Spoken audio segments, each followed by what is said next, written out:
Taoiseach, do you accept that it was utterly negligent of you personally to allow the former Minister for Communications, Lowry, to sideline the cabinet in which you served and bounce the entire government of which you were a member into awarding the second mobile phone licence to ESAT and to Mr. Denis O'Brien by foreshortening the process and bringing it forward by 1 month? Did you understand at the time that this was probably the most valuable licence that would ever be awarded in the history of this state? And that being the case, doesn't it make it incredible that no serious cabinet discussion took place about the final decision and that you were part of that? Now, we now know that Minister Lowry delivered the licence by disgraceful and insidious means to Mr. O'Brien, which highlights your failure in cabinet. Can you explain? Secondly, evidence to the tribunal reveals Fine Gael's enormous propensity to peddle political influence for big business funding. You had your faces in the corporate trough every bit as much as Fianna Fáil, not in such crude surroundings as a marquee on the racecourse, perhaps, more genteel surroundings. But Mr. Denis O'Brien showered your party with cash throughout the whole of 1995, while the mobile phone contest raged. Now, Fine Gael and Labour ministers, including you, Taoiseach, without even a discussion at Cabinet, gifted the same Mr. O'Brien with a personal goldmine from which he made €300 million plus shortly after. Is there any way, considering the relationship between Mr. O'Brien and your party, that you are anything but hopelessly compromised in this situation? And will you at least begin by making a fulsome apology to the Irish people for this disgusting relationship of big business influence on the Fine Gael party? Generally, you use the phrase slurping from the corporate trough. I've heard you on that on a number of occasions. The subject of the Deputy's question has been the subject of a tribunal that has run now for 14 years. There is a particular and special debate with questions and answers on this matter here. Not the tribunal. And I'm answering you. I'm answering you.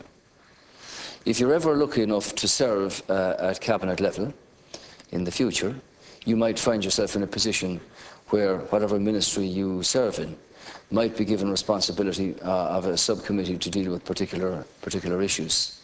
In this case, the Minister for Communications will deal with questions insofar as the tribunal per se is concerned. I'm quite prepared to answer any questions in respect of the party I lead and its fundraising activities insofar as Moriarty is concerned. Now, the Moriarty Tribunal is very clear in a number of respects. And one of those respects is that it makes it perfectly clear that the members in the current government who sat around that cabinet table have been completely exonerated in respect of the decision to award the licence as concerned. The Moriarty Tribunal and the findings of the sole member are explicitly clear in that regard, and you should bear that in mind. Yes, they are. Deputy Joe Higgins. Yeah, the Taoiseach refused to answer the question. You refused to answer for your conduct at the time. You weren't exonerated, you were absent. That's the situation in regard to what the tribunal found. Now, can I remind you of the relationship between your party and Mr. Denis O'Brien, when on the 30th of August 1995, 7 weeks before the award of this licence, you now Minister for the Environment wrote this letter to Mr. O'Brien. Dear Denis, delighted to hear of your response in becoming a sponsor of the Fine Gael Golf Classic. And your very generous sponsorship of €4,000 will be used twofold, 1,000 sponsoring a hole and the remaining balance sponsoring the wine for the gala dinner. So 2 months before awarding the most valuable contract in the history of this state by Fine Gael in government, the private individual who was desperately looking for it was lubricating the throats of Fine Gael grandees at a gala dinner. isn't it obvious to everybody that it was to lubricate the licence process that this was all about?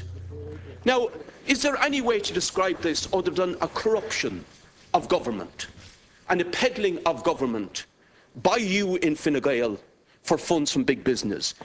And Taoiseach, can I ask you one more question? You were rostered to be at the dinner in New York on the 9th of November 1995, around which the 50,000 donation was given.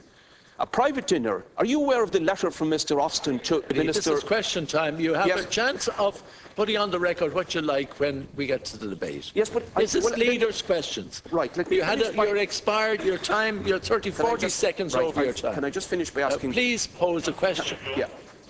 Can I ask you then, Taoiseach, simply to explain why a dinner peddling Fine Gael influence to American big business, which is clearly outlined in this letter, you were rostered to be in attendance. Mr. O'Brien used it to make his 50,000 donation. Were you at that? And isn't that another corruption of politics? And how do you explain this? Thank you. The sponsorship by Mr. O'Brien of a golf classic at the time conducted by Fine Gael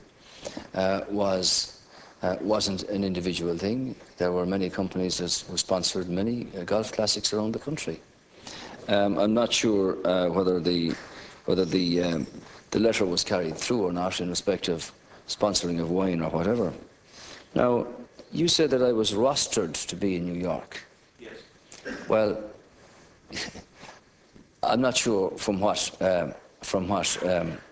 book you're quoting. I was never rostered to be in New York, because the late Mr. Austin did propose in the beginning that a number of ministers might attend at that function in New York, and he proposed that I should be one of them. In the event, Deputy Higgins, I had neither hand act nor part in the drawing up of the persons who might have attended that. I certainly didn't cross the Atlantic, and I certainly wasn't in the 21 Club. So your comment about being rostered to attend is off the mark yet again.